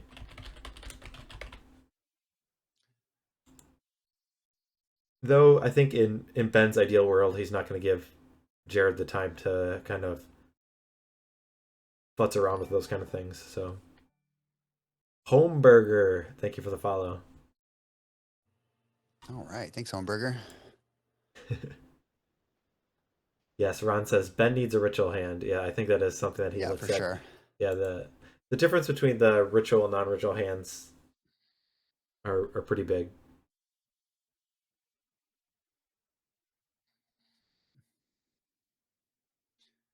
Ron has predicted that Ben wins, so I think he's not only say he needs it, but he's hoping. So, but I guess just looking for chat, it looks like more of them lean towards Ben as compared to Jared. Okay. So I don't. In my mind, I feel like the Terrageddon deck is like the good guy in this matchup. So I feel like part of me wants Jared to win, but I don't even know if that's true. Like people, I can definitely see from the standpoint of if you have Armageddon in your deck that you're not the good guy. So do you have an opinion who's the good guy in this matchup? Can I make the argument that any deck with Terravor in it is the good guy? I knew you were going to say that. And I think that is a good point. But I do think that the Zombies deck is not as much of a juggernaut in the format as 5-color Terrageddon if you just look at results. So I think that Zombies is certainly the underdog. And I gotta agree with Brian Durkin here. It's October, so maybe we do have to root for some zombies. I would say that is a pretty convincing point. That it is very seasonal. That the zombies should be the good guys this month. If any month, it should be this month. All right. Yes, DYM Novikov says, but he makes up for the Geddon by playing teddy bears. Yeah, They're they're only those are no teddy bears when they're bears. 1/1s. With their threshold, I don't know if they're teddy bears anymore, but I do like it. All right, Sarcomancy is a turn 1 play, so no Dark Ritual, but there is a little bit of pressure in a 2/2. Is this start enough from Ben? I don't know. I mean, it's not a lot of pressure. I guess it depends on how he follows it up. Did he just pass? Oh, okay, no, he didn't. Not yet. Just the way that Jared was moving the cards in his hand, I thought he had drawn a card. Interesting that Jared has no turn 1 play. Are we going to see a tutor here? Um. Hmm. Well. Yeah, he's probably going to fire up a tutor in response. Yeah. Oh, there's a Swords Swords. Flushers. I do like the waiting on that. I mean, either he was going to cast it at the end of this turn, or he was waiting for something like a Lord of the Undead or a Shepherd of Rot to target. That he's not as worried about the 2/2, but he'd rather get rid of the you see that his hand's like fairly redundant. Otherwise, Scroll Rack is taken, and then he does use this opportunity to inline tutor. Is he getting land tax? Yes, he is.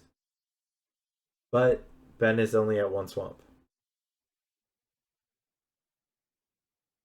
But also the Sarcomancy, he will be taking the damage every turn. So Jared has a clock in turn. Or in play. So if Ben just wants to play draw go, he's gonna be taking a damage every turn. That's assuming he doesn't have any 1-drop zombies. Pretty good with the upkeep tutor and the land tax with the Paradise.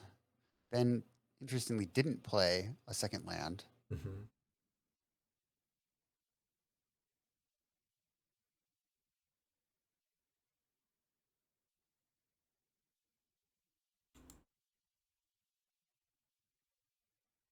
Okay, well, I feel like it's hard for Ben to do anything with just 1 mana this entire game. I guess Dark Ritual maybe could change that. But come Ball Therapy. Taking the lane tutor, okay. Wasteland on the Paradise. Okay.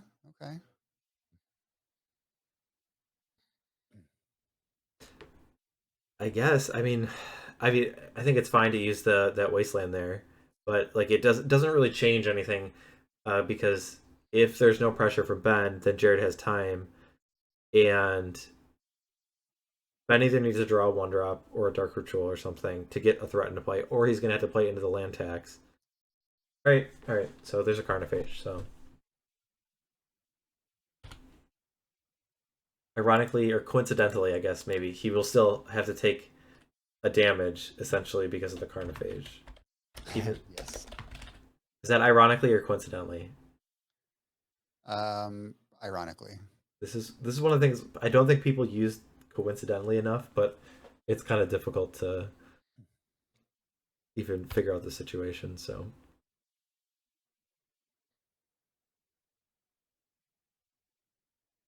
Absolute GP says he thinks it's too late. I assume he's talking about from the zombies' perspective that too much has passed. Too many turns have gone by that even though he's kind of ripped apart Jared's hand, that not enough pressure has been put into play and Jared will be able to recover. I would guess. I think from the looks of it looks like right now I would say that the edge is in Jared's favor. We see a duress that will miss, shows a Terrageddon or a Terrageddon, a Terravore, and a Mystic Enforcer. So how big would this? Ooh, this Terravore is just gonna come out right as a 2/2, a 3/3. 3/3. I like how that zombie token's in the graveyard.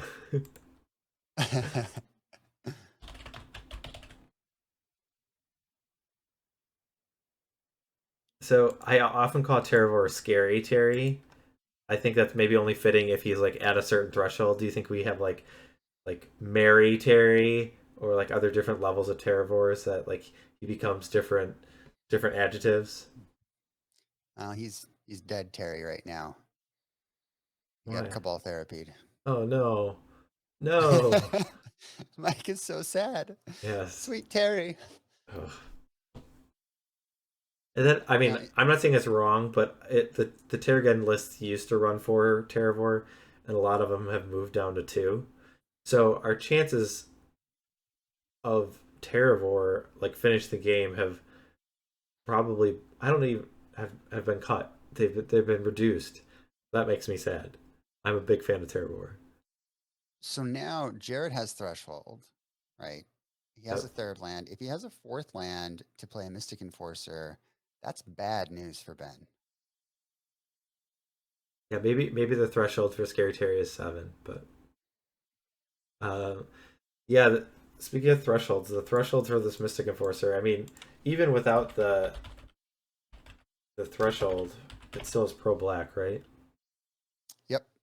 So It just difficult gets bigger for and sprouts wings. yes. Oh, wow. This is going to close out the game very quickly.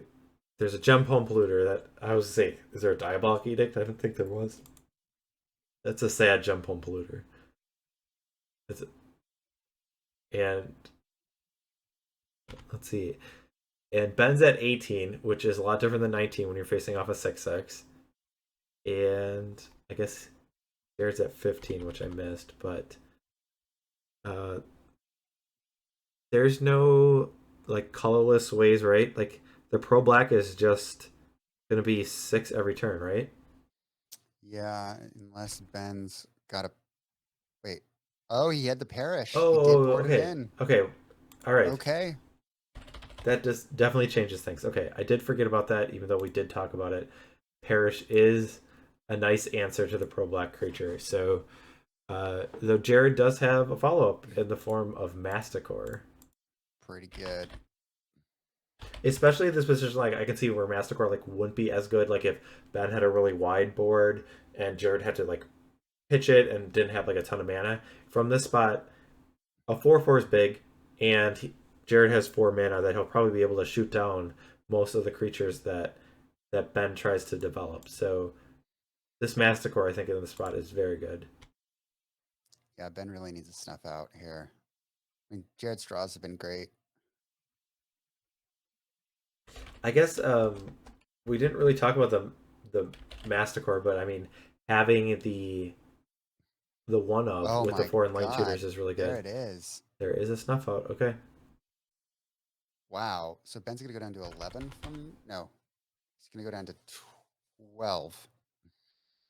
And he gets the ritual out of Lord of the Undead. So okay, this game has definitely been Very swinging. swingy. So, what does Jared want to do from this point? Got a card. He doesn't want to draw a card. He says, "Is that Enlightened Tutor?" He wants to do something on the turn.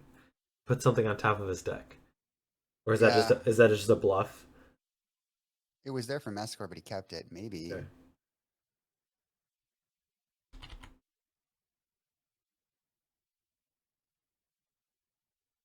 I mean, swords would be a great follow up for Jared. Just swords the Lord. It looks like we're just drawing a card.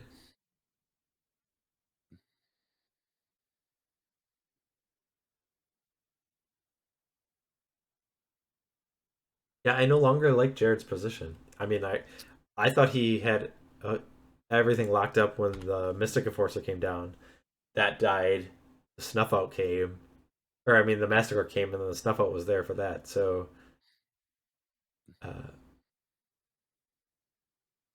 Jared needs a Pyroclasm, but he doesn't even have a red source right now. So he's leaving the Lord open. He's not attacking. So just with the Carnophage. Yeah, I had Jared at. I thought I had him at 13. I don't know how he went down to 12.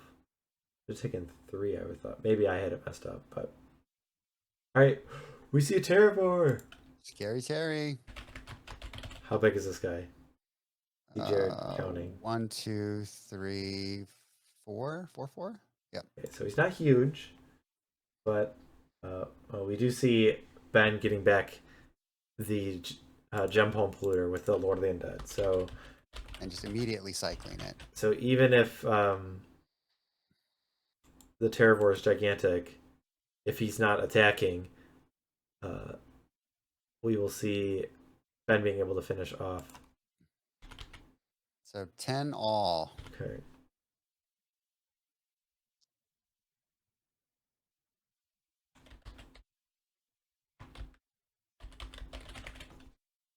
The card advantage is nice from the cycling. Though, I mean, if you kind of have a board position, I guess like 2 damage isn't that enough, isn't that much, but I mean, you don't really need to spend your mana doing much else if you're just able to drain them for a chunk of their life every time, so yeah, it's nice. It's not bad. I won't complain, but it doesn't even seem necessary. So we see Polluter. He's going to draw from the cycling. I mean, he kind of wants to advance his board a little bit, right? Yeah, I guess it would be nice, yeah. But it's not a super fast clock to just sit back and, I don't know, but we'll see. We'll see how it plays out. There's a lot to consider, like whether or not Terravore attacks or not. If he's, probably can't just stay back and wait and see what happens, because we all know how that's going to end. We've got a follow is good. From Schwa12. Thank you for the follow. Welcome. But we do see an Armageddon. Wow. Yeah, wow. Yeah, that would have been a card that he could have cast, and that would have been game over. Broken up the combo of the Lord of the Undead and Jump Home Polluter, and definitely made Terravore into make him Scary Terry level. Oh man, Jared just like his heart sinks when he sees that duress. Ugh, brutal.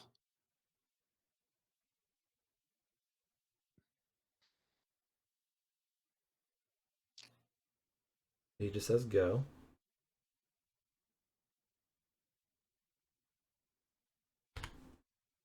So they're... Hold on. Oh, he played a Sarcomancy. Okay, so there's 3 zombies in play. So that's good for Ben, obviously. He's got a wider board, so Polluter drains for more. Yeah, it also might get to the point where he's able to do a attack. Like, yeah, he could just win right here, right? If Jared doesn't have anything, the cycle would deal 3, put Jared to 5. He'd attack with the 2/2 and 2 3/3s. Jared could block a 3/3 and then take 5. So if nothing changes on the board, and he knows 2/3 of the cards in Jared's hand. Well, he doesn't have the Polluter in his hand, though, right? It's in the graveyard. Oh, he doesn't? I thought he got it back. Okay. Yeah, no, he didn't. He duressed, and then he played out his board. He played okay. Yeah, I was thinking the Polluter was in his hand, so. Yeah.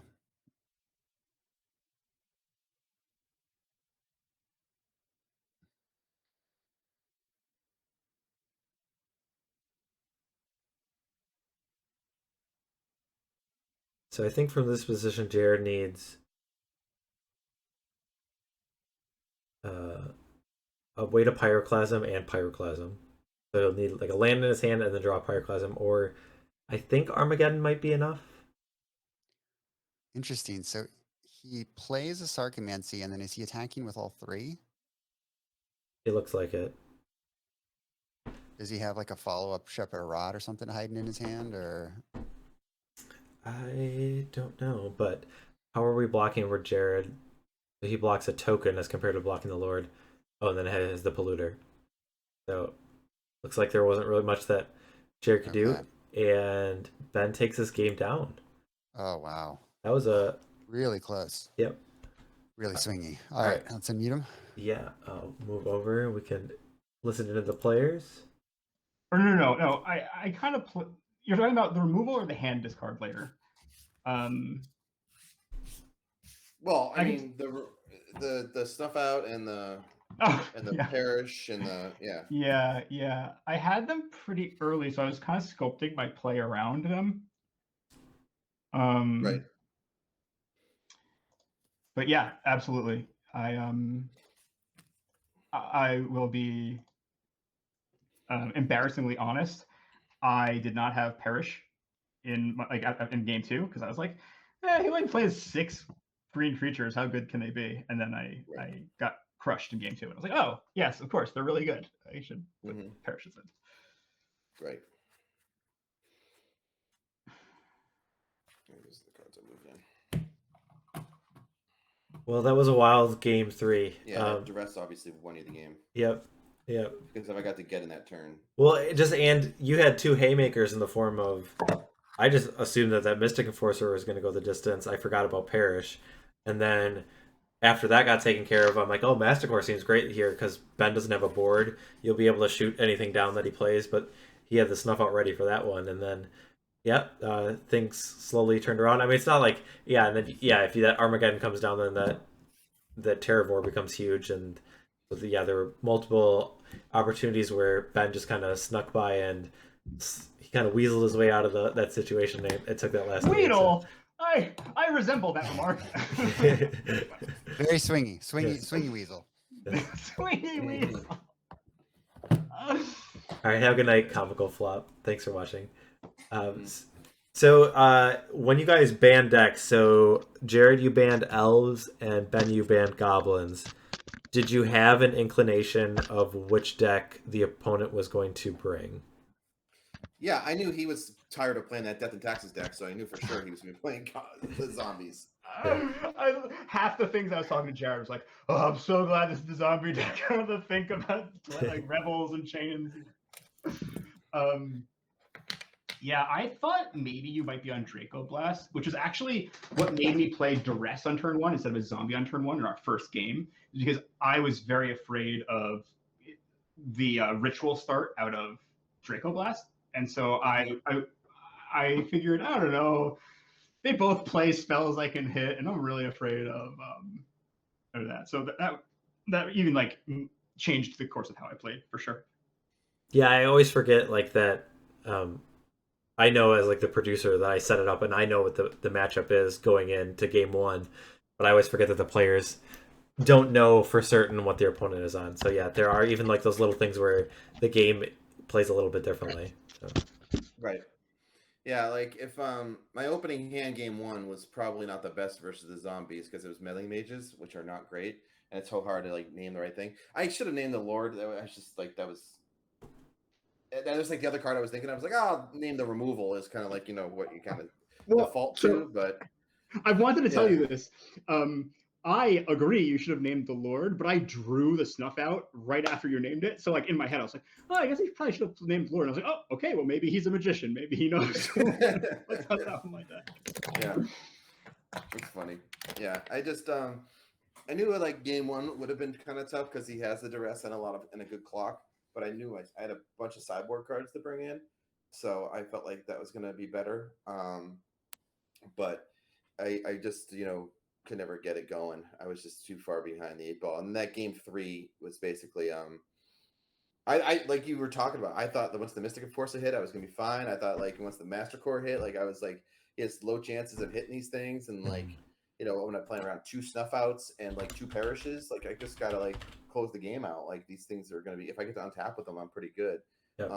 And then like when I played the Terravore, I had to get it in my hand. I was like, well, as long as he doesn't duress this away, and of course, gets that one too. So it's just like that's how it goes. Yeah, there were near the end there. There was 2 paths I could have taken. One was, all right, come on, well, how bad can your hand really be? You have so much pressure, and you can just keep reanimating these gem poems. But at that point, exactly what you're saying, I started to think like what I could lose to, because I felt really strong being able to go in and the biggest threat I had, I think was just like one of these things in your deck, like an Armageddon or even a Zurin Orb that could just really stretch things out. It was scary for me. Zurin Orb in game 2 I needed to get because I was just so low and I was worried about the polluters, which ended up being the what won you the game in that 3rd game, because you were able to you get like 3 or 4 of them, like you just kind of get drawing them. And so I knew if I could just get that Zurin Orb down, I could start to turn the corner because I could be a little more comfortable with my life total.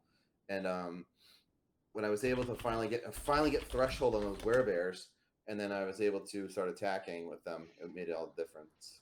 I was telling Jared in game 2 when I was boarding, I was like, yeah, Perish, he only has 6 green creatures. Really, how good can it be against that deck? And just so many bears. It was really, no question after that. It was an easy decision. Yeah, Perish is a good card. And I agree with you, Jared. The game 3 just lined up really. It just kind of fell in my favor. starting from like just having the one of Wasteland against, or the Wasteland against your what's it called? The Undiscovered Paradise. Undiscovered Paradise, straight through Yeah. just like how your game developed. And I agree with you. I don't think there were a lot of things you could have done differently, but it just didn't line up, and it has the pressure to close the door. Right. So, yeah, but it was a good battle. People are talking about Jared. Someone had bets on you, and they felt relieved when you cast the Masticore, and then he said never count your chickens before they hatch. So anything can happen in Magic. So yeah, I thought I was all set. I thought I was gonna coast after that. I thought I was gonna coast after the I knew Perish was a thing, and I felt good about it. You know, putting down that Mystica Force. So I was like, hey, he's on Perish or bust. You know, because this thing is gonna end the game in 3 turns. And so because the stuff out obviously we didn't do it there. It just, you know, and I thought the Master Core again. If I will, Snuff Out doesn't let it regenerate, but still, I was like, anything he plays, I just shoot down because I had 4 mana, and I was just gonna like feed that. And as long as he doesn't like, you know, I mean, Duress could have potentially ruined me, but you know, most of my deck is, you know, I get a lot of land still in the deck, so I don't know. Would have been interesting. Yeah. On turn 1, I was thinking about whether I should Cabal Therapy you and just name swords to lead the way for my creatures. Or no, it was turn 2, and I was thinking, you know, you might swords in response, and maybe I just kind of get in this chip damage first, and then and I was thinking, and I ended up playing the Duress because like, no, you're an idiot. Like, why wouldn't you just play, you know, the sure thing? But it would have been really rough if I had done the Cabal Therapy because my names would have been swords. But if you played the swords, which probably would have just been Might and Tutor, and it would have been a completely different game. The way that game did roll out, and then me just whiffing on lands for a while was something special. Yeah, I didn't want to play more lands. I wanted to trigger land tax, but you eventually got a 1-drop down, and if I'm just like, I didn't have an answer for it in hand, so I was like, well, I'm going to go over the top and play the Terravore. Right. You know, that was going to be a 3/3, I think, but you Cabal Therapy that away, and then and then I was like, well, I'm going to build this Mystic Force. Like, that was my plan eventually. It was like, I'm going to go on top, and then just never, you know, you had the right removal and the Dark Rituals to make it happen, even though you're a landline. So I wanted to let you play both your green threats and then Perish, but I just didn't have any more lands, and I couldn't guarantee that I was going to be able to draw anything in response to your Terravore that was coming back to next turn. And that's why I even went for that line in the first place. It was almost like a forced play. Otherwise, you know, I might have done things significantly differently. So it was just the way that game developed was really interesting. It was. So cool. Good game. Good game, Jared. Very good games. Very fun to watch.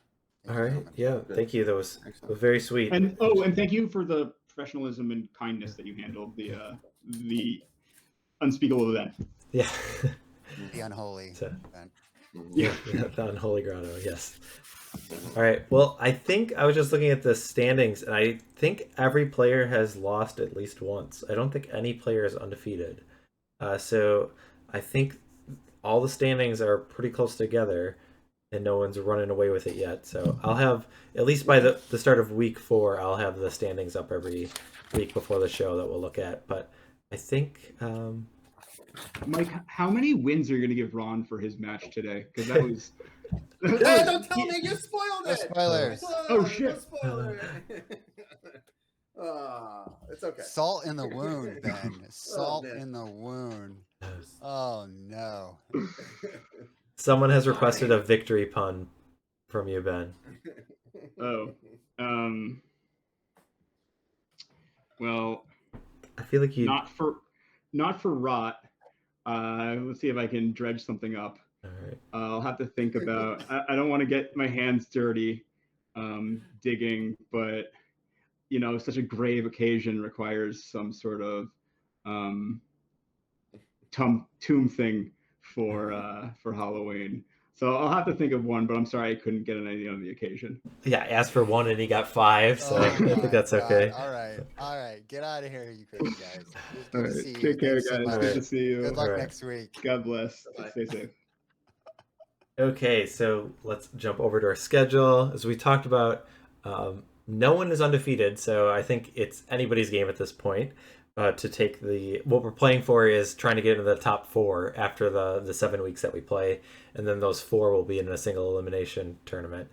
On Thursday we have James against Tom, and then we have John against Brian. So how many of these players have elves? I'm going to go back to the elves storyline that they haven't been banned every time. Ron did not ban Aaron's elves deck.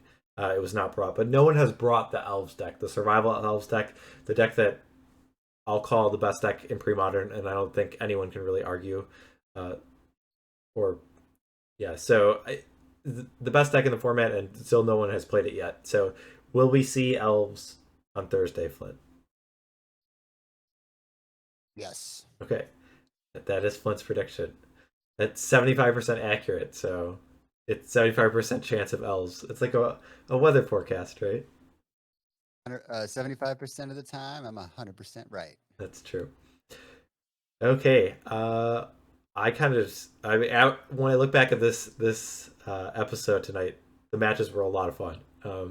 First one was really dynamic and things got crazy, and then I guess the second one was just as crazy, if not even more. So pretty wild, and it was really exciting. It was fun to spectate. And then I want to give a shout out to, there was a ton of love in chat this week, tonight. Lots of follows, a ton of subscriptions. Thank you guys all for the support. It means a lot. Really appreciate it. So